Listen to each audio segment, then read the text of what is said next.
जय श्री कृष्ण आप सभी को। Am I audible? एक बार मुझे कंफर्मेशन दे दीजिए अगर मेरी आवाज़ आप तक पहुंच।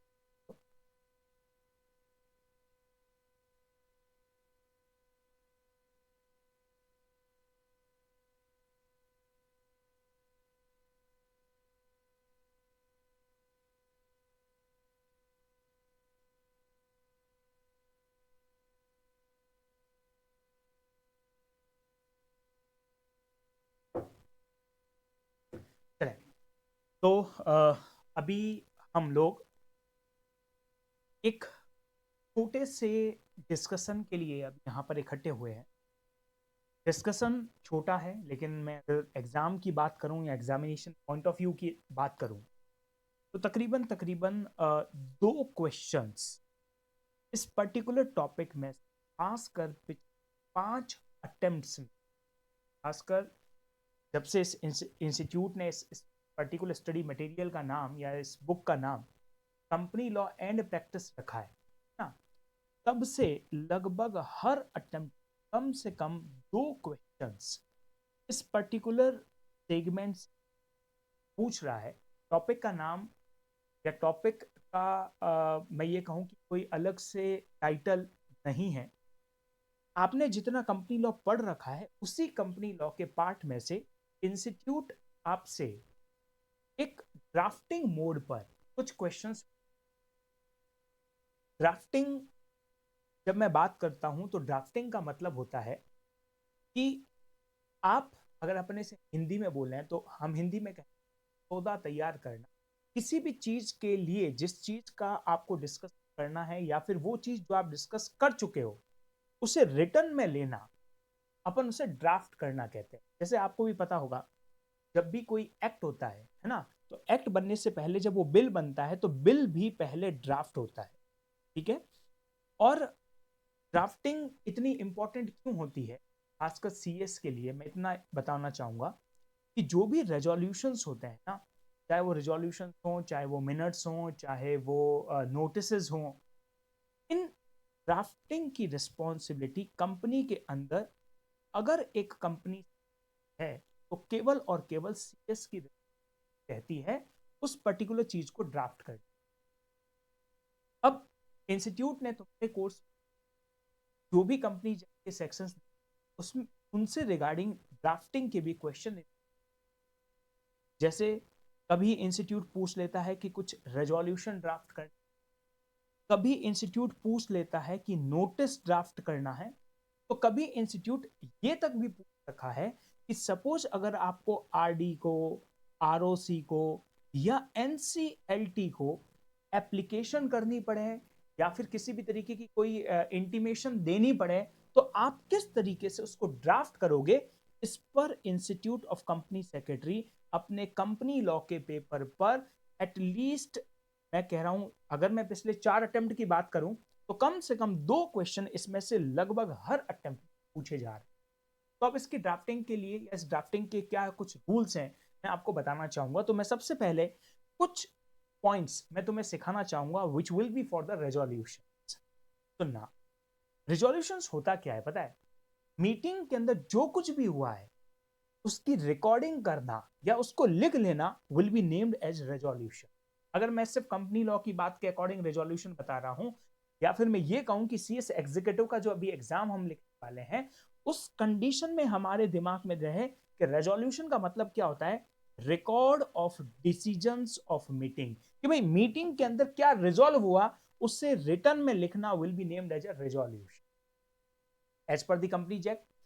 रिजोल्यूशंस दो तरीके की अलग अलग मीटिंग में होते हैं। फर्स्ट बोर्ड मीटिंग में भी हो सकता है और सेकंड जनरल मीटिंग हो सकता है। अगर सपोज करो ये बोर्ड मीटिंग के अंदर, कौन सी मीटिंग में? बोर्ड मीटिंग के अंदर है, तो वहां पर या तो बोर्ड रेजोल्यूशन होगा और या फिर यूनानिमस रेजोल्यूशन होगा। लेकिन अगर वो जनरल मीटिंग है, यानी आपको भी पता होगा मीटिंग दो तरीके की होती है। एक होती है मीटिंग जो होती है बोर्ड ऑफ डायरेक्टर्स की, जिसको अपन बोर्ड मीटिंग कहते हैं। लेकिन हाँ, कंपनी में एक और तरीके की मीटिंग होती है जिसको अपन जनरल मीटिंग कहते हैं, और इस जनरल मीटिंग के अंदर कौन आते हैं? मेंबर्स, है ना। ये जनरल मीटिंग भी दो तरीके की होती है, आपको भी पता होगा, एजीएम और ईजीएम। आप जानते होंगे एनुअल जनरल मीटिंग और extra ordinary general meeting. In general meetings में दो तरीके के रेजोल्यूशंस पास होते हैं, ऑर्डिनरी रेजोल्यूशन या स्पेशल रेजोल्यूशन। और बोर्ड मीटिंग में अगर मैं कहूं तो एक तरीके का ही रेजोल्यूशन पास होता है, बोर्ड रेजोल्यूशन। सुनना, ऑर्डिनरी रेजोल्यूशन या फिर मैं ये कहूं कंपनी की जनरल मीटिंग में ऑर्डिनरी रेजोल्यूशन का क्या मतलब है, तो सेक्शन नंबर 114 सबसेक्शन 1 जाके देख लें। और स्पेशल रेजोल्यूशन का क्या मतलब है, सेक्शन 114 सबसेक्शन 2। ओआर का मतलब क्या होता है, सिंपल मेजॉरिटी।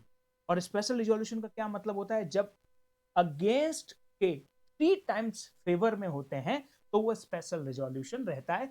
एज पर दी कंपनीज एक्ट इसका ये प्रोविजन है। लेकिन हाँ, बोर्ड रेजोल्यूशन में सिर्फ सिंपल मेजॉरिटी होती है। बोर्ड रेजोल्यूशन में ओआर और एसआर नहीं होता है। बोर्ड रेजोल्यूशन का मतलब क्या हो गया, अगर कंपनी की उस मीटिंग के अंदर 5 डायरेक्टर्स हैं और अगर 3 डायरेक्टर्स ने फेवर में फैसला सुना दिया, असेंट में या डिसेंट में, जो भी मैटर हो, तो अगर वो असेंट में दे दिया तो समझ जाना कि बोर्ड रेजोल्यूशन पास होगी। लेकिन हाँ, जनरल मीटिंग में दो तरीके के रेजोल्यूशन रहते हैं, ordinary resolution as well as special resolution. अब इस पर भी आप कहानी समझना, ये जो बोर्ड रेजोल्यूशंस होते हैं ना, कंपनी एक्ट के पूरे 470 सेक्शन आप पढ़ लेंगे तब आपको पता पड़ेगा कि कंपनीज एक्ट में भी 3 से 4 ऐसी जगह आती है जहां पर यूनानिमस रेजोल्यूशन चाहिए। इसका मतलब सर्वसम्मति से। वापस से सुनना, क्योंकि जिन जिन भी पर्सन्स ने अभी भी इस चीज को नहीं समझा है, मैं एक और मौका दे रहा हूं। बोर्ड मीटिंग में दो तरीके के रेजोल्यूशन होते हैं। पहला कौन सा, पहला जो रेजोल्यूशन होता है उससे अपन बोर्ड रेजोल्यूशन, और दूसरा रेजोल्यूशन जो कभी कभी पूरे कंपनीज एक्ट में 3 से 4 ऐसे पॉइंट्स हैं जहां पर एक्ट ने कह रखा है कि this resolution requires unanimous resolution, that is वो भी डायरेक्टर्स मीटिंग में प्रेजेंट है ना, उन सबको अगर यस करनी है तभी वो रेजोल्यूशन पास समझा जाएगा, अदरवाइज वो रेजोल्यूशन। तो ये हो गया। और जनरल मीटिंग में दो रेजोल्यूशन होते हैं कि हम ऑलरेडी कंपनी एक्ट में जिक्र कर चुके हैं, ऑर्डिनरी रेजोल्यूशन और स्पेशल रेजोल्यूशन। तो मैं वापस से आता हूं, दो मीटिंग होती है, बोर्ड मीटिंग और जनरल मीटिंग। बोर्ड मीटिंग में दो तरीके के रेजोल्यूशन होते हैं, बोर्ड रेजोल्यूशन, हालांकि ये भी बोर्ड रेजोल्यूशन ही है, इसे अपन यूनानिमस रेजोल्यूशन भी कह सकते हैं, जहां पर 100% डायरेक्टर की परमिशन चाहिए। जनरल मीटिंग में दो तरीके के रेजोल्यूशंस होते हैं, ऑर्डिनरी रेजोल्यूशन और स्पेशल रेजोल्यूशन।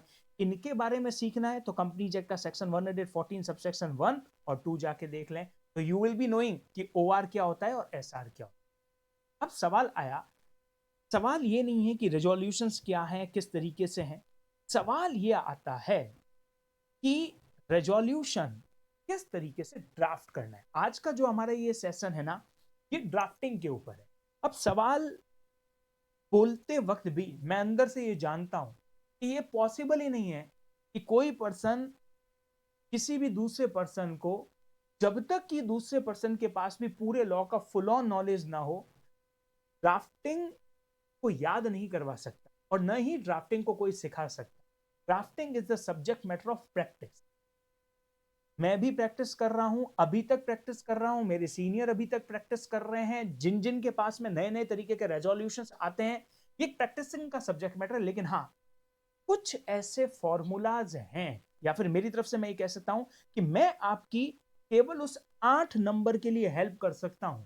अगर आप यहां पर ये सीखने के लिए बैठे हैं कि रेजोल्यूशन कैसे ड्राफ्ट होता है अगले 40 मिनट में, 50 मिनट में आप सीख जाओगे, ऐसा नहीं है।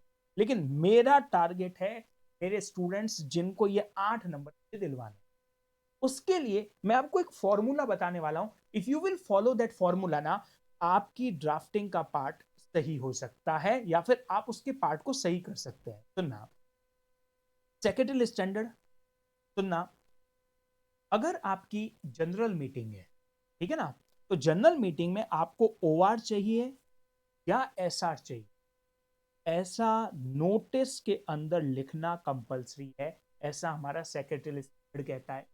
तो आप जब नोटिस ड्राफ्ट करो, अगर आपको ड्राफ्टिंग आ जाए नोटिस की, जनरल मीटिंग की, तो चीज ध्यान रखना, नोटिस क्या लिख रखा है,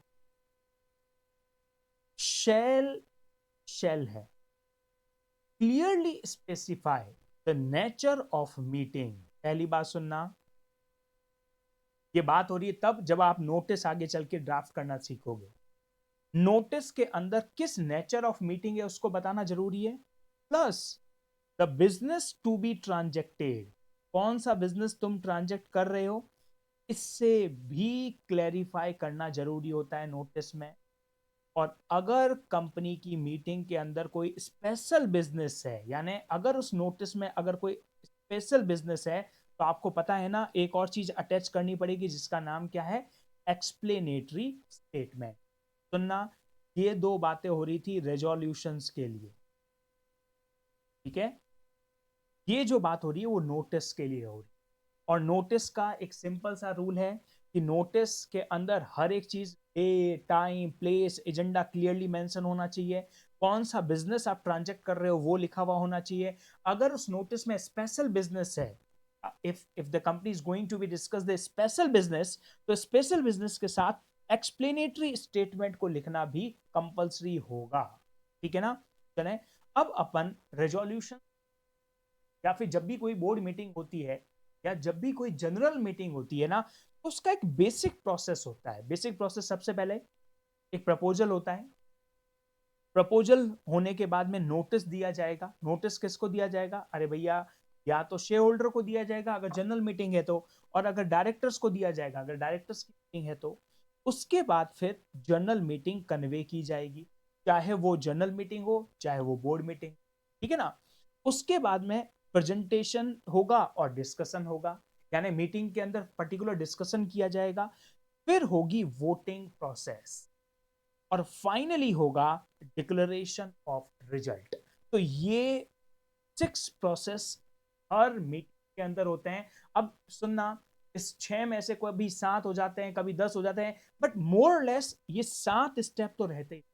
क्या, सबसे पहले प्रपोजल हुआ, नोटिस दिया गया, मीटिंग करी गई, चाहे जनरल मीटिंग हो चाहे बोर्ड मीटिंग हो, मीटिंग के अंदर डिस्कशन किया गया, फिर वोटिंग की गई, और फाइनली जो रिजल्ट है उसका डिक्लेरेशन किया गया। लेकिन अल्टीमेटली इस पूरे प्रोसीजर के अंदर पास होता है रेजोल्यूशन। अब ये रेजोल्यूशंस को ड्राफ्ट कैसे करना है, तो मैंने अभी आपको बता दिया था कि रेजोल्यूशन होता क्या है। तो सुनना, सपोज करो ये बोर्ड मीटिंग का डे है, सपोज ये बोर्ड मीटिंग की अपन ने डेट दे दी 10 दिसंबर 2024। इससे पहले क्या होता होगा पता है, इससे पहले नोटिस बनता है, ठीक है। ये नोटिस सभी डायरेक्टर्स के घर पहुंचेगा, या फिर मेल आईडी पर जाएगा, या उनके बिजनेस एड्रेस पर जाएगा अगर मैं बोर्ड मीटिंग की बात करूं। और इनको बताया जाएगा कि सर जी 10 दिसंबर 2024 को हमारी कंपनी की बोर्ड मीटिंग है। और हाँ, अगर इस बोर्ड मीटिंग के अंदर ई मोड है, यानी कहने का मतलब वर्चुअल मोड से भी अगर आप मीटिंग को अटेंड कर पाओगे, तो यहां पर लिख रखा होगा, नोटिस के अंदर प्रॉम्प्ट नोटिस दे रखा होगा कि जो भी डायरेक्टर वीडियो कॉन्फ्रेंस के थ्रू मीटिंग अटेंड करना चाहते हैं तो वो भी मीटिंग को अटेंड कर सकते हैं, दे हैव टू मेंशन। और उनको इस मेंशन करने के साथ साथ में इस रिजोल्यूशन में लिखना भी पड़ेगा कि भैया हमको, सॉरी, इस नोटिस के अंदर मेंशन भी करना पड़ेगा कि ऐसा कोई भी डायरेक्टर इनमें से जो वर्चुअल मोड पर मीटिंग अटेंड करना चाहता है तो उससे प्रायर इंटीमेशन देनी पड़ेगी, कंपनी उसके लिए अरेंजमेंट। फाइनली 10 तारीख को मीटिंग का दिन आता है, सभी डायरेक्टर्स पहुंचते हैं यहाँ पर, ठीक है, ये चेयरमैन हो गए, ये डायरेक्टर्स हो गए, जो भी पर्सन यहाँ पे, ये कंपनी सेक्रेटरी हो गया। अब यहां पर पता है, नोटिस के साथ आप एजेंडास भेजते हो। क्या भेजते हो, एजेंडा, कि भैया हम ये 4 चीजें डिस्कस करने वाले। इस एजेंडा को यहां पर प्रेजेंट किया जाता है, उसे मोशंस कहा जाता है। मोशंस, मोशंस को, अरे मोशंस और रेजोल्यूशन अल्टीमेटली सेम ही है। जो एजेंडा में लिख रखा होता है वही मोशन होता है। जो ही उससे मोशन को प्रेजेंट किया जाता है, और अगर डायरेक्टर्स उसमें अपनी कंसेंट दे देते हैं, अब वो मोशन बन जाता है क्या, रेजोल्यूशन। ये प्रोसीजर है कि हाँ, अब वो रेजोल्यूशन क्या हो चुका है, पास हो चुका। तो जिस वक्त उसको टेबल पर रखा जाता है उसे मोशंस कहते हैं कि भैया हाँ ये 3 मोशंस प्रेजेंट हुए हैं, पहला आइटम ये है, दूसरा आइटम ये है, तीसरा आइटम ये है। पहले आइटम पे पहले डिस्कशन होता है, फिर वोटिंग होती है, जो ही वो मोशन फेवर में रह गया, लोगों ने पसंद कर लिया, डायरेक्टर्स को पसंद आ गया, तो वो मोशन अब किस में कन्वर्ट हो जाता है, रिजोल्यूशन। और उस समय हम कहते हैं कि हाँ वो रिजोल्यूशन पास हुआ। अल्टीमेटली मैंने रिजोल्यूशन की पहली लाइन ही क्या दे रखी थी कि रिजोल्यूशन एक रिकॉर्ड होता है डिसीजन ऑफ मीटिंग का। मीटिंग जब चल रही होती है तब उस मोशन को हम क्या, तब तब तक उसको टेबल पे जब रखा जाता है ना, उसे मोशन कहा जाता है। और जो ही वो रिजोल्यूशन डिसीजन में कन्वर्ट हो जाता है, तो अभी जैसा भी मैंने आपको बताया, तो this will be consider as a resolution. अब ये रिजोल्यूशन को ड्राफ्ट करने का क्या फॉर्मूला रहेगा, मैं उस पर आता हूं। या फिर मैं ये कह सकता हूं कि मैं अगले 10 मिनट मैं ये चाहता हूं कि आप रट्टोफाई तोता बन जाओ, क्योंकि ये चीजें एकदम एक्सपर्ट तरीके से सीखने हैं, वक्त आपको अपने आप सिखाएगा। जैसे जैसे आप इस पर प्रैक्टिस करते रहोगे, ये वाली प्रैक्टिस नहीं, पढ़ने वाली प्रैक्टिस नहीं, एक्चुअल प्रैक्टिस, जब आप सीएस बन जाओगे तब आप इसमें और ज्यादा इंप्रूवमेंट करते रहोगे। लेकिन हाँ, एक बेसिक स्ट्रक्चर में मैंने अपनी तरफ से कोशिश की है, और ये 7 स्टेप्स मैंने अपनी तरफ से डिफाइन कर रखे हैं। मैं फिर बोल रहा हूं, ये 7 स्टेप जैसा कहीं मटेरियल में नहीं लिखा। ऐसे अगर कोई भी पर्सन, आप में से कोई सीएस मुझे सुन रहा होगा, वो कहेगा ऐसे कोई स्टेप होते ही नहीं है। मैं सब जानता हूं, बट मेरी ऑडियंस इस वक्त वो स्टूडेंट है जो अपने सीएस एग्जीक्यूटिव के एग्जाम लिख रही है, और मैं चाहता हूं कि उस एग्जाम के अंदर जो रेजोल्यूशन ड्राफ्ट करने के लिए आए, तो तुम्हें ये पता होना चाहिए, नंबर 1 आपको पता होना चाहिए, रेजोल्यूशन जो भी हो, सबसे पहले आपको लिखनी होगी टाइप ऑफ मीटिंग। इंस्टीट्यूट कोई सा भी रेजोल्यूशन ड्राफ्ट करने के लिए दे दे, या तो वो बोर्ड मीटिंग में होगा और या जनरल मीटिंग में होगा। लो भैया, अगर वो बोर्ड मीटिंग में है तो आप यहां लिख लेना बोर्ड मीटिंग, और अगर वो जनरल मीटिंग में तो आप लिख लेना general. Next, type of resolution. Of course ही बात है, बोर्ड मीटिंग में होगा तो आपको लिखना है बोर्ड रेजोल्यूशन, बाकायदा यहां पर लिखना पड़ेगा आपको, क्या चीज, बोर्ड रेजोल्यूशन। लेकिन अगर जनरल मीटिंग में है तो आपको लिखना पड़ेगा ऑर्डिनरी रेजोल्यूशन और स्पेशल रेजोल्यूशन। भाई या तो ओआर होगा या एसआर होगा, you have to mention, pen से लिखना पड़ेगा। ध्यान रखना, ये सपोज करो आपकी आंसर शीट है, आपसे कोई भी रेजोल्यूशन पूछा जा रहा है, ठीक है ना, तो आप यहां पर इस आंसर शीट में सबसे पहले आपको यहां पर जो भी, जैसे क्वेश्चन नंबर 6 है, क्वेश्चन नंबर 6A, उसमें आपको रेजोल्यूशन का है बोर्ड रेजोल्यूशन, तो आपको लिखना पड़ेगा types of meeting board meeting, types of resolution board resolution. आपको बाकायदा लिखना पड़ेगा। अब रेजोल्यूशन कैसे ड्राफ्ट होता है, उसके तरीके हैं, उसके कुछ रूल्स हैं। नंबर 1 रूल, रिजोल्यूशन हमेशा कोटेड होना चाहिए। कोटेड मतलब पता है, इन्वर्टेड कॉमा में, इसे कोटेड कहा जाता है। कोट और अनकोट, आपको पता है कोट और अनकोट क्या होता है?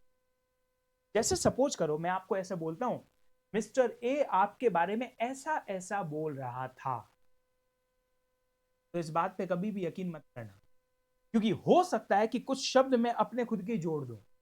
अरे होता है ना कि ए ऐसा बोल रहा था, नहीं, लॉ में पता है, अगर मैं अपनी बात को कहूं, ए सेड कोट दिस अनकोट, अगर मैं इस टर्मिनोलॉजी का यूज कर रहा हूं कि इन्होंने जो लाइन बोली है उस पर कोट और अनकोट कर रहा हूं, तो पता है कोट और अनकोट का क्या मतलब होता है?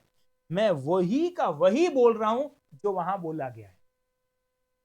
कोट और अनकोट का सबसे ज्यादा यूज पार्लियामेंट में आप लाइव देख सकते हो। अभी आप यूट्यूब पर जाएंगे और पार्लियामेंट की कोई भी बहस देखेंगे, तो वहां पर कई बार नेता लोग बोलते हैं कि इंदिरा गांधी जी ने ये कहा, अटल बिहारी वाजपेयी ने ये कहा, मैं उनको कोट कर रहा हूं, कोट। फिर वो उनके स्टेटमेंट बोलते हैं, फिर बोलते हैं अनकोट। याद रखना, वो ये वर्ड बोलेंगे कोट और अनकोट। कोटेड होने का मतलब होता है एज इट इज।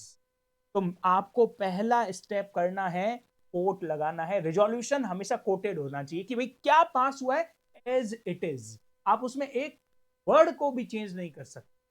फिर कौन सा वर्ड देना है, रिजोल्व दैट, ठीक है, कि भैया आपने रिजोल्यूशन पास किया, क्या रिजोल्यूशन पास किया, तो सुनना, कोट स्टार्ट करना, रिजोल्व्ड दैट। अब ये सबसे इंपॉर्टेंट पार्ट होता है, पता है क्या है? रिजोल्यूशन या तो किसी न किसी बोर्ड मीटिंग का होगा या जनरल मीटिंग का होगा, लेकिन उसमें रिलेवेंट सेक्शन जरूर होगा। सेक्शन जरूर होगा, ये तय है। आप जब मैं सेक्शन होगा तो साथ साथ में रूल्स भी होंगे, कई बार हो सकता है उसमें सेक्रेटरियल स्टैंडर्ड्स भी हों, ठीक है। तो आपको लीगल टर्म यूज करनी है।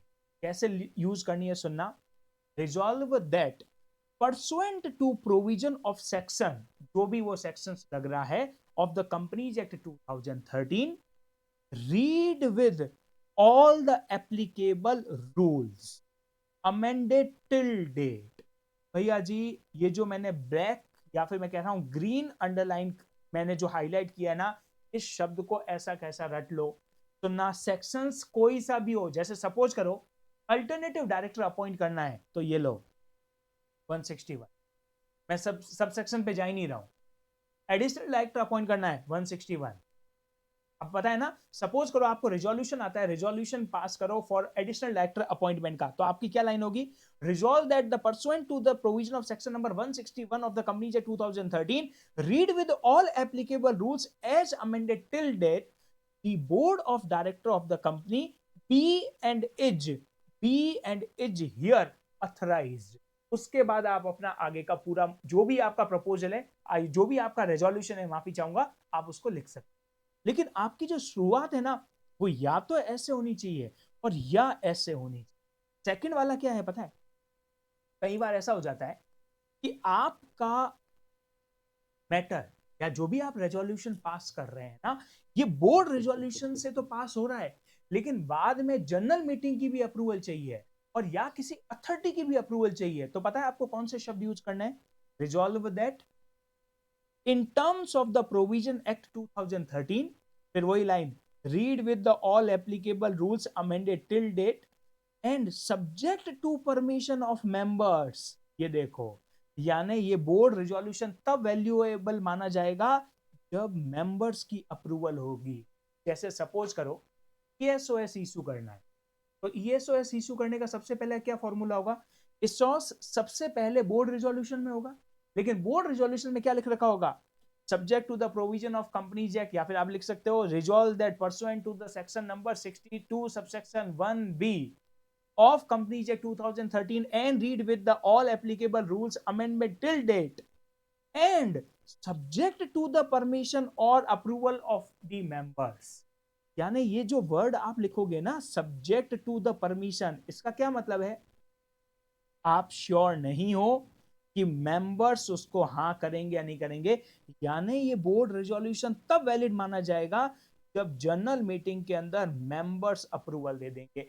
पर कई बार क्या रेजोल्यूशन होता है, आपको एनसीएलटी से पूछना पड़ेगा, तो which word you will use, subject to its permission from central government, या subject to its approval from RD, या subject to its approval from ROC, subject to its approval from the NCLT, subject to its approval from SEBI, subject to its approval of RBI. अगर suppose करो आपको इनमें से किसी authority की approval भी लेनी है, यानी ये बोर्ड रेजोल्यूशन वैलिड तब होगा या तो मेंबर्स परमिशन देंगे तब, कई बार ऐसा होगा, और कई बार होगा अगर इनमें से कोई अथॉरिटी अप्रूवल देगी। तो ये तरीके का लाइन आपको उस रेजोल्यूशन के अंदर ड्राफ्ट करनी पड़ेगी। तो देखो, ये इसका तीसरा एक फॉर्मेट रहेगा। तो आप जब इन तीनों फॉर्मेट को जोड़ोगे तो ये बन के आएगा, देखो ऐसे, कोट लगा देना, रिजॉल्व दैट, ये भी लिख लेना, pursuant to the provision of section, जो भी सेक्शन हो ऑफ द कंपनीज एक्ट 2013।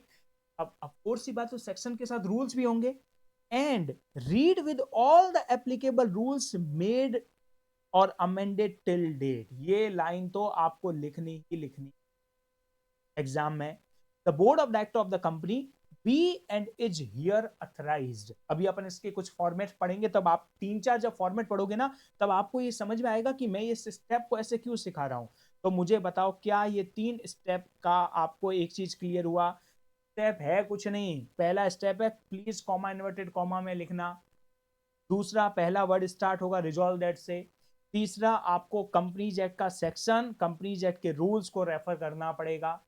पर अगर वो रेजोल्यूशन मेंबर्स की परमिशन से है तो you have to write down subject to approval of members, subject to the permission of member.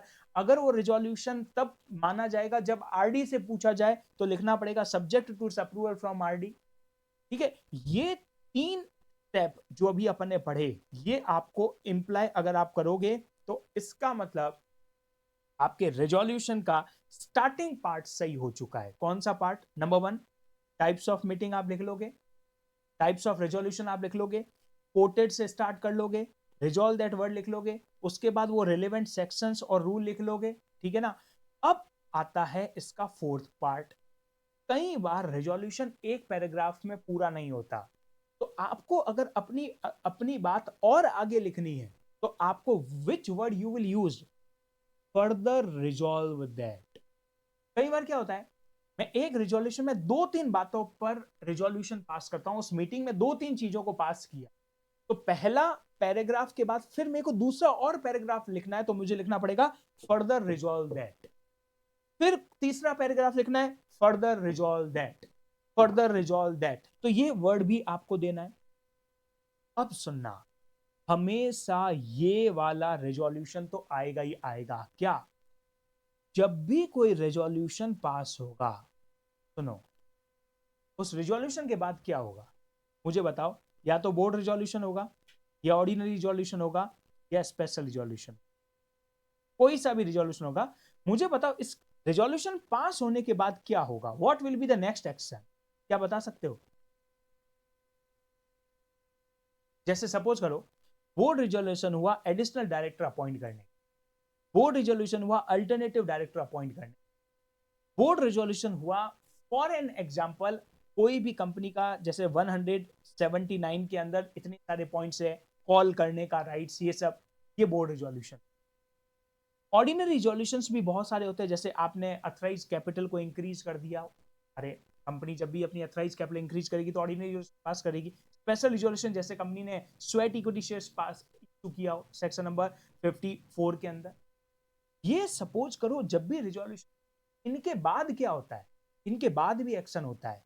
Resolution pass होने के बाद क्या होगा, जैसे यहां पर सुनना, या तो MGT 14 फाइल होते हैं, कई बार DIR 12 फाइल होगा अपॉइंटमेंट ऑफ डायरेक्टर के वक्त।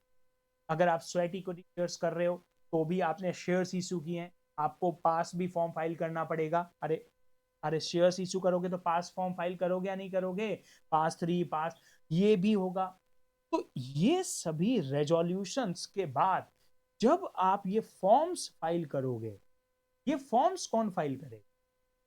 प्लस अगर सपोज करो इन रेजोल्यूशंस के अंदर अगर कोई डॉक्यूमेंटेशंस बनाने हैं, रिजोल्यूशन में ये कह दिया है कि हम रिजोल्व करते हैं कि मशीन को खरीद लिया जाए, 5 करोड़ की मशीन को खरीद लिया जाए, but who will purchase the machine? उसके डॉक्यूमेंटेशन कौन तैयार करेगा? सपोज आपने रिजोल्यूशन पास कर लिया कि प्रॉपर्टी को खरीद लिया जाए या प्रॉपर्टी को बेच लिया जाए, वो डॉक्यूमेंट कौन बनाएगा, उसकी रजिस्ट्री कौन करवाएगा? इसके लिए भी उसी रिजोल्यूशन में एक पर्सन को अथराइज किया जाता है। ये अथराइज पर्सन 99% केस में CS ही होता है। अगर कंपनी में CS है तो ये सारे लीगल काम करने के लिए जनरली CS ही अथराइज्ड होता है। तो इसके लिए एक फिक्स आपको रेजोल्यूशन पास करना है, जो आपके हर रेजोल्यूशन में होगा ही होगा। लास्ट होगा, ये क्या दे रखा है, further resolve that mister, suppose करो मैं Vikas Paliwal, further resolve that mister Vikas Paliwal, company secretary of the company, be authorized to obtain the signature of the concerned directors on circular, or a copy is to be filed with concerned ROC। कि भैया आपको इस resolution की copy ROC को file करनी है MGT 14 के अंदर, and he be authorized to sign such documents and such file such papers to give the effect of resolution। कि भैया आप इस रेजोल्यूशन को इफेक्टिव बनाने के लिए अगर आपको कोई फॉर्म फाइल करना पड़ रहा है, कोई डॉक्यूमेंट साइन करने पड़ रहे हैं, कोई भी आपको इंटीमेशन देनी पड़ी है, आप एक पर्सन को अथराइज्ड करोगे, वो ये काम करे, और उसका अथराइजेशन भी आपको रेजोल्यूशन में देना पड़ेगा। लास्ट स्टेप कौन सा है, ये देखो, अनकोट करना।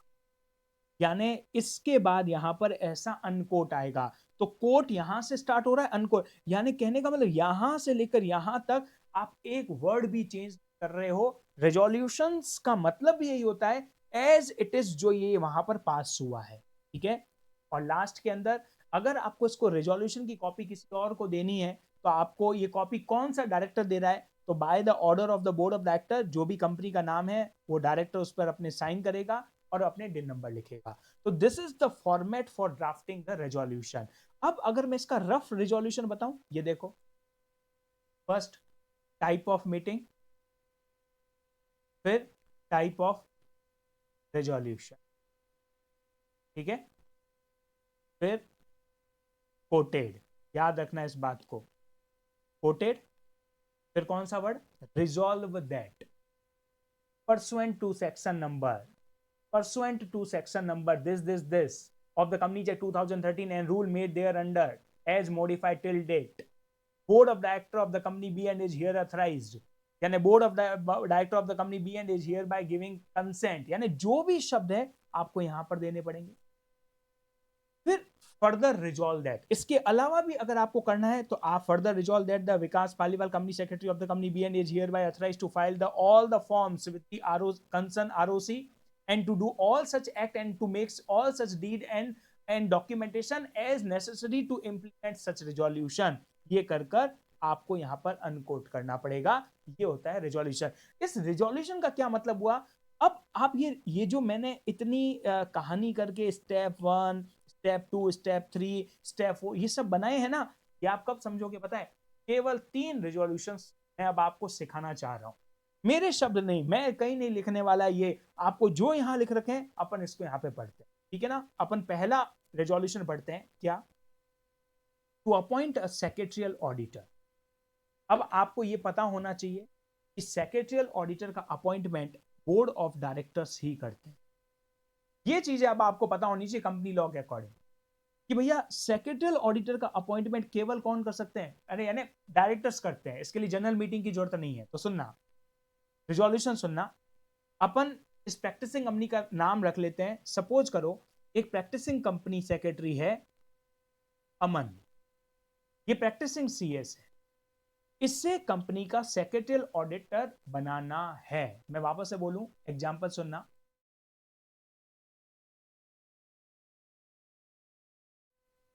सपोज करो अमन को कंपनी का क्या बनाना है, सेक्रेटरियल ऑडिटर, ठीक है। तो बताओ रिजोल्यूशन कैसे पास होगा, सबसे पहले बताओ क्या लिखोगे, board meeting, type of resolution board resolution, फिर सुनना इधर गौर करें क्या लिख रखा है, कोटेड, लिखा हुआ है रिजॉल्व दैट, देखो मिस्टर अमन, अरे ये रहे ना अपने, ये रहे मिस्टर अमन, मिस्टर अमन कॉमा प्रैक्टिसिंग कंपनी सेक्रेटरी, जो भी उनका सर्टिफिकेट नंबर है, देखो ब्रैकेट में क्या दे रखा है, सर्टिफिकेट ऑफ प्रैक्टिसिंग नंबर, जैसे 9111, जो भी उनका नंबर है वो, be and is hereby appoint, देखो be and is hereby appointed as a secretarial auditor of the company for the year 1 April 2024 to 31 March 2025। आपको ऐसे लिखना, आपको यहां पर ये तरीके से यहां पर देना पड़ेगा। अब अगर आप चाहो तो सुनना, यहां पर सेक्रेटरियल ऑडिट का अपनी तरफ से अगर हम देखेंगे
या सॉरी फॉर द इंटरप्शन। सुनना, अभी जो मैं बता रहा था, सुनना। तो देखें ये कौन से ईयर के लिए बन रहा है, तो अगर आप गौर करोगे तो 24 और 25 सेक्रेटरियल ऑडिटर है, इसे अपन बोलते हैं। तो जो भी ऑडिटर आप अपॉइंट कर रहे हैं, आपको अगर गौर कर रहे हो ना, तो फॉर्मूला वही है जो मैंने बताया है। क्या लिख रखा है देखें, वही आपने कोड लगा दिया, रिजॉल्व दैट वर्ड यूज कर लिया, जो भी पर्सन आपको कर रहे हैं be and is hereby appointed as secretary auditor, ठीक है। अब सुनना, नेक्स्ट पैराग्राफ देखना, रिजॉल्व फर्दर दैट, या फिर आप इसको लिख सकते हो further resolve that board of director या फिर CEO be and are hereby authorised severally to fix the remuneration of the said auditor। तो ये एक तरीके का रेजोल्यूशन, ये इस तरीके से ड्राफ्ट किया जाता है। तो सुनना, आपको भी पता होगा सेक्रेटरियल ऑडिट या सेक्रेटरियल ऑडिटर जब अपन अपॉइंट करते हैं ना, तो सेक्रेटरियल ऑडिटर अपॉइंट करने के लिए कोई फॉर्म्स फाइल करने की जरूरत नहीं होती। दैट इज वाई यहां पर वो वाला पैराग्राफ नहीं है कि हम किसी को अपॉइंट कर रहे हैं कि टू फाइल सच फॉर्म। लेकिन हाँ, अब अगर अपन आते हैं, सपोज करो अगर कैजुअल वैकेंसी हो रही है ऑडिटर की, तो क्या रेजोल्यूशन होगा, सेम वही कोटेड से स्टार्ट हो रहा है, resolve that consequent to the casual vacancy caused by resignation या डिस्क्वालिफिकेशन या डेथ, तीनों में से कुछ भी है, ऑफ मिस्टर, जो भी उसका चार्टर्ड अकाउंटेंट है, the existing order of the auditor of the company, comma MS chartered accountant be and are appointed as an auditor of the company. तो ये कहने का मतलब देखो, कैजुअल वैकेंसी आपको कंपनीज एक्ट के अंदर क्या दे रखा है कि कैजुअल वैकेंसी अगर हो जाती है, तो कैजुअल वैकेंसी को कैसे फिल किया जाता है, जनरल मीटिंग में विद इन 3 मंथ्स में मेंबर्स की अप्रूवल चाहिए होती है, और इसका टेन्योर होता है कब तक, until the conclusion of next annual general meeting. तो सुनना, आप रेजोल्यूशन तब तक ड्राफ्ट नहीं कर सकते हो जब तक आपको उसके एक्ट के अंदर उसके स्पेसिफिक प्रोविजन नहीं आ। अब सुनना, बोनस इशू, अब ये बहुत सारे इसमें रेजोल्यूशंस के ड्राफ्ट हैं, ये आप देख लीजिएगा। जैसे सपोज करो अपॉइंटमेंट ऑफ एडिशनल डायरेक्टर, तो सुनना वही quoted, resolve that board of director do and hereby take और कंसेंट रिसीव्ड फ्रॉम द, जो भी डायरेक्टर का नाम है, इंडिया या to holding DIN number this one, to act as a director of the company, resolve further that the pursuant to the provision of section number 161 subsection 1 of the Companies Act and read with the companies, अगर आपको rule के पूरे नाम पता हो तो आप पूरा रूल भी लिख सकते हो, companies appointment and disqualification of director rules in terms of articles, जो भी कंपनी के एओए को है, आप वहां पर अपनी तरफ से ये सारे लीगल टर्म है कि भैया आपको भी पता होगा एडिशनल डायरेक्टर का टेन्योर कब तक होता है, तो to hold till the conclusion of next AGM, कि भैया नेक्स्ट एजीएम तक उनका टेन्योर रहेगा। ये रिजोल्यूशन है, और इस रिजोल्यूशन को पढ़ोगे तो क्या लिख रखा है देखो, resolve further that the director be and is hereby authorize severally to file relevant e form and registrar of the company and to do all such act and deed and things which are necessary to give effect to the above said resolution including the necessary entire to the जो भी ROC है या फिर register of directors है of the company. तो ये resolutions का fix format है। अब यहां पर मैंने ये पीडीएफ आपको भेज दिया है, इस पीडीएफ में मैंने मोर देन 7 to 8 रेजोल्यूशंस के जो ड्राफ्ट है वो आपको भेज रखे हैं। लेकिन रेजोल्यूशन को ड्राफ्ट करते वक्त ये 4-5 चीजें ध्यान रखना। Number 1, relevant section, relevant rule या रूल्स, या फिर प्लस एओए, अगर कोई एओए का भी प्रोविजन है तो, प्लस कंपनी का एमओए, प्लस सेक्रेटरियल स्टैंडर्ड, अगर सपोज को वहां पर उसमें कोई सेक्रेटरी स्टैंडर्ड की भी बात आ रही है तो इन ये प्रोविजंस के अकॉर्डिंग आपका रेजोल्यूशन ड्राफ्ट होगा। प्लस रेजोल्यूशन ड्राफ्ट होने के बाद भी आपको ध्यान रखना है कि जब रेजोल्यूशन पूरा हो जाएगा तो उस रेजोल्यूशन को इंप्लीमेंट करने के लिए फॉर्म्स फाइल करने होंगे, कुछ डॉक्यूमेंट्स प्रिपेयर करने होंगे, कुछ पेपर्स बनाने होंगे। इन सबको बनाने के लिए भी एक पर्सन को अथराइज भी इसी रिजोल्यूशन में किया जाएगा। प्लस रिजोल्यूशन के अंदर अगर आपको कोई भी नई बात करनी है तो आप उसमें फर्दर रिजॉल्व वर्ड लगा सकते हो, फर्दर रिजॉल्व, ठीक है ना। तो it's all about the resolution. Resolution की मैंने आपको एक कॉपी, एक फॉर्मेट आपके पीडीएफ में मैंने आप सब तक पहुंचा दिया है, आप उसको एक बार देख के जरूर आना। अब सीधा सा पॉइंट आता है नोटिस का। इंस्टीट्यूट आपसे कुछ नोटिस ड्राफ्ट करने का भी कह सकता है। कौन कौन से नोटिस? बोर्ड मीटिंग के पहले डायरेक्टर्स को नोटिस, या जनरल मीटिंग का नोटिस देने के लिए कह सकता है, जनरल मीटिंग में एजीएम का नोटिस के लिए कह सकता है, ईजीएम के नोटिस के लिए कह सकता है। तो ये ध्यान रखना कि बोर्ड मीटिंग का नोटिस सिर्फ किसको मिलेगा? डायरेक्टर्स को। और जनरल मीटिंग का नोटिस किसको मिलेगा? मेंबर्स। Is it clear? अब सुनना, नोटिस कैसा होगा।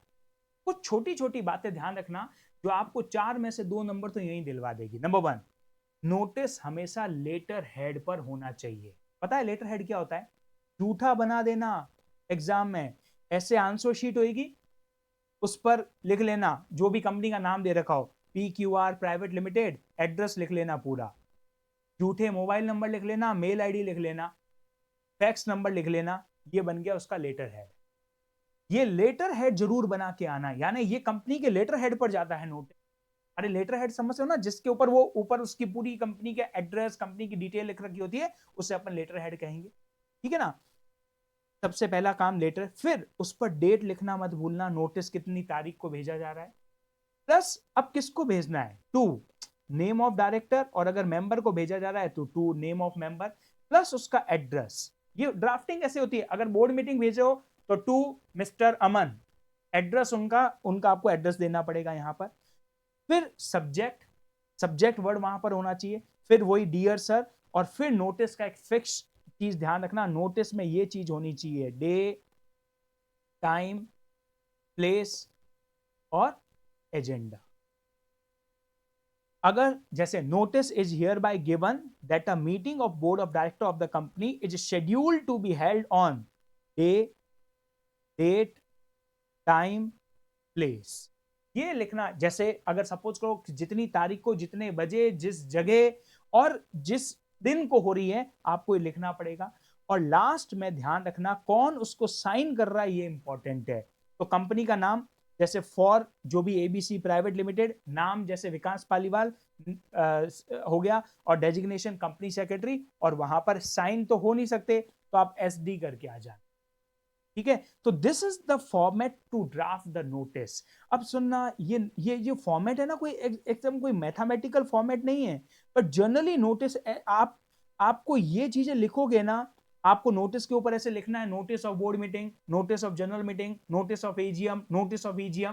तो वो जो कॉपी चेकर होगा ना, वो देखेगा, अच्छा हाँ नोटिस लिख रखा है, टाइटल लिख रखा है, लेटर हेड बना रखा है, डेट लिख रखा है, अच्छा किसको देना है, सब्जेक्ट दे रखा है, ये वर्ड्स डेट, टाइम, प्लेस और एजेंडा दे रखा है, ठीक है, वो आपको नंबर दे देगा। अब जैसे मैंने नोटिस का एक फॉर्मेट बना रखा है, जैसे बोर्ड मीटिंग का नोटिस है, देखो 10th of January 2024, मिस्टर जो भी उसका address, subject board meeting on 18th January 2024। क्यों कर रहा हूं? क्योंकि देखो 10 जनवरी को भेजा हूं तो 7 दिन पहले जाता है नोटिस। अरे बोर्ड मीटिंग का नोटिस 7 दिन पहले जाता है, तो चलो मैंने भेज दिया। ये चीजों को ध्यान रखना कि आप जिस तारीख को नोटिस भेज रहे हो, ये 7 दिन पहले होनी चाहिए नोटिस के, अनटिल अनलेस वो शॉर्टर नोटिस ना हो। डियर सर, अब सुनना, notice is hereby given that a meeting of board of director of a company is scheduled to be held on Monday, comma करके 18th of January 2024 at 11:30 at ABC place, जो भी उसका है, to discuss and issue the specified the agenda which is enclosed। Agenda हमेशा notice के साथ enclose होके जाता है, ठीक है। काइंडली नोट, देखो ये कितनी इंपॉर्टेंट लाइन है, kindly note that the directors can also attend the meeting through video conferencing. कोई भी डायरेक्टर अगर वीडियो कॉन्फ्रेंसिंग से मीटिंग अटेंड करना चाह रहा है तो उसको नोटिस में लिखना पड़ेगा, we request your prior intimation for the same in case if you are participating through the video conferencing. आपको ध्यान हो तो हमने स्टार्टिंग में आपको नोटिस के अंदर ये चीज लिखना पड़ेगा। और फिर क्या दे रखा है, काइंडली एक्नॉलेज द सेम, और उसके बाद में वही फॉर और जो, अब इसके साथ आपको एजेंडा ऑफ मीटिंग अटैच करना है। ये नोटिस है किसका, बोर्ड मीटिंग।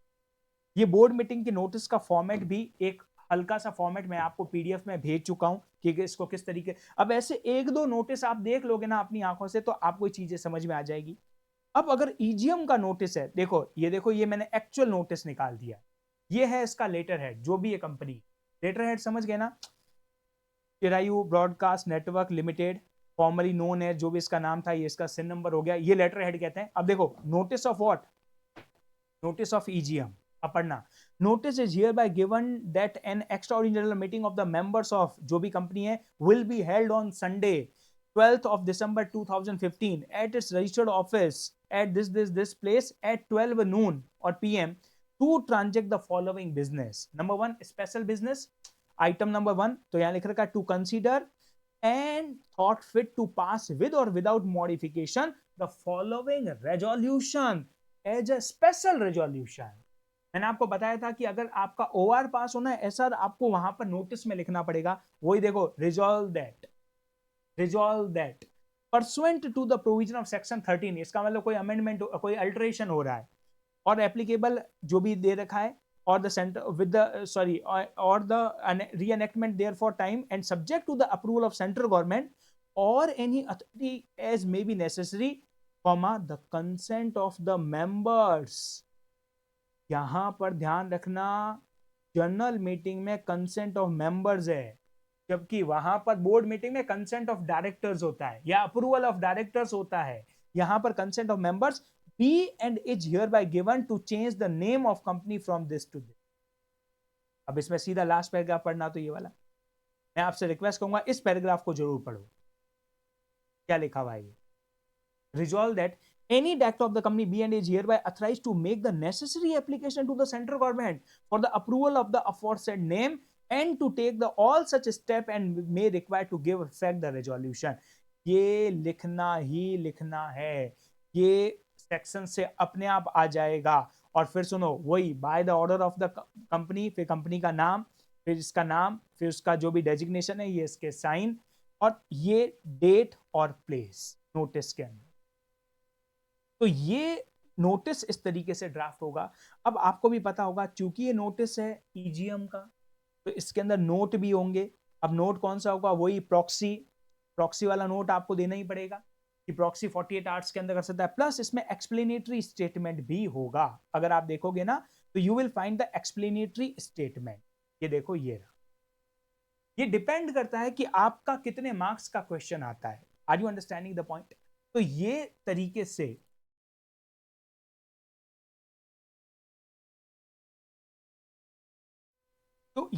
से ये आपका जो नोटिस है, कौन सा नोटिस, जो जनरल मीटिंग का ईजीएम का नोटिस है, वो भी इस तरीके से चलेगा। ठीक है ना। मैं एक और नोटिस आपको बता दूं, देखो ये लेटर हेड होता है, ये सारे मैंने आपको ओरिजिनल नोटिस बता रहा हूं।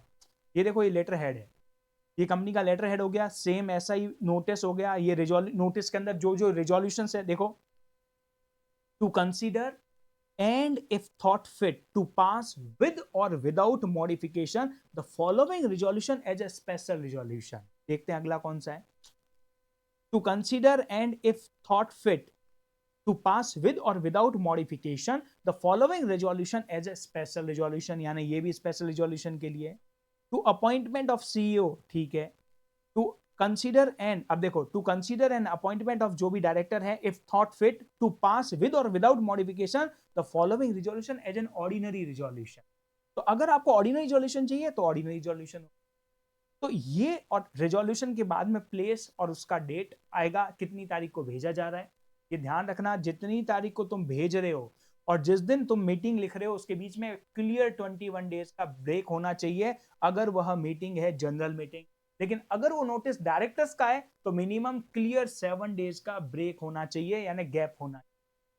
तो ये नोटिस इस तरीके से है। तो मैं आपको इतना सा बता दूं कि चाहे रेजोल्यूशंस ड्राफ्ट करना हो, मैं आपको एक लास्ट ट्रिक दे देता हूं, कुछ मत करो, विश्वास करो,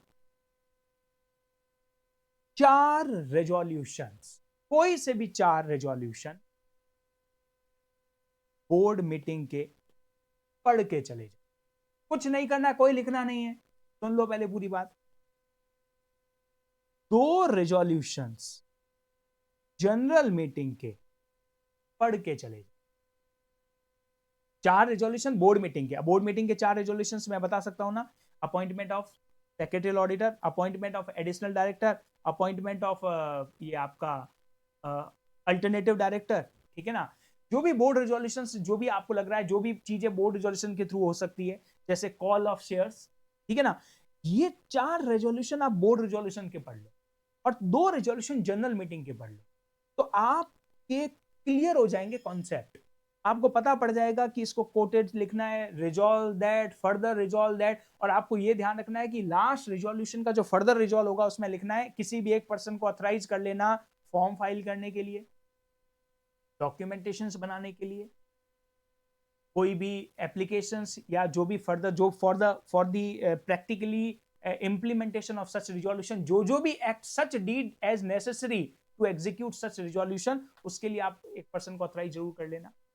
प्लस नोटिस बनाते वक्त ध्यान रखना, नोटिस बनाते वक्त ध्यान रखना लेटर हेड पर होना चाहिए, डेट लिखी भी होनी चाहिए, नोटिस किसका है क्लियर होना चाहिए। नोटिस ध्यान रखना, अगर बोर्ड मीटिंग का नोटिस है तो 7 दिन पहले देना जिस दिन बोर्ड मीटिंग हो रही है, और अगर जनरल मीटिंग का है तो क्लियर 25 दिन यानी क्लियर 21 दिन यानी कम से कम 25 दिन पहले नोटिस भेजना, ध्यान रखना, ठीक है। ये छोटी छोटी सी बातें आपको नोटिस वक्त में ध्यान रखनी है। अब नोटिस के लिए आपको क्या करना है, एक नोटिस आपको तैयार करना है for what, board resolution, sorry board meeting. एक नोटिस बोर्ड मीटिंग का देख लेना और जनरल मीटिंग का नोटिस देखना नहीं है। 2 जनरल मीटिंग के नोटिस, एक ईजीएम का और एक ईजीएम का नोटिस सिर्फ पढ़कर चले। मैं आपको कह रहा हूं इन सबको पढ़ने के बाद आपको 2 काम करने हैं। फर्स्ट, 2 बोर्ड रिजोल्यूशन ड्राफ्ट करने खुद से, 2 board resolution, it will take 10 minutes, लेकिन हां ये वर्थ पेइंग 10 मिनट्स हैं। आपको 10 मिनट तक पूरी अपनी तरफ से बोर्ड रिजोल्यूशन ड्राफ्ट करना है, ध्यान रखें। Second, first board resolution draft करना है, सेकेंड नोटिस। आपको नोटिस में बोर्ड मीटिंग का एक नोटिस ड्राफ्ट करना है हाथों से और जनरल मीटिंग का एक नोटिस हाथों से ड्राफ्ट करना। तो आपको 10 मिनट इसको ड्राफ्ट करने में लगे। तो देखो 10 मिनट, ये बोर्ड मीटिंग के कितने रेजोल्यूशन, कम से कम 2 resolutions you have to draft. कितने? 2। और इसमें एक बोर्ड मीटिंग का नोटिस, एक जनरल मीटिंग का नोटिस आपको ड्राफ्ट करना। ये चारों ड्राफ्ट करने में आपको 25 से मैक्स टू मैक्स 30 मिनट का टाइम लगेगा, लेकिन जो कॉन्फिडेंस आपको आ जाएगा ना, मैं आपको कह रहा हूं this will be consider final. पूरी तरीके से 25 से 30 मिनट आप इन रेजोल्यूशंस को अच्छे से, ठीक है। तो इस तरीके के साथ में मैं अपनी इस बात को यहीं पर रोकता हूं, ठीक है ना, क्योंकि टाइम एग्जाम के लिए आपके पास में कम है। रादर इधर उधर की बात के आप लग जाएं अपनी तरफ से प्रिपरेशन करने के लिए। मेरी तरफ से फिलहाल के लिए अभी मैं इस मैटर पे इतना ही रखूंगा। All the best.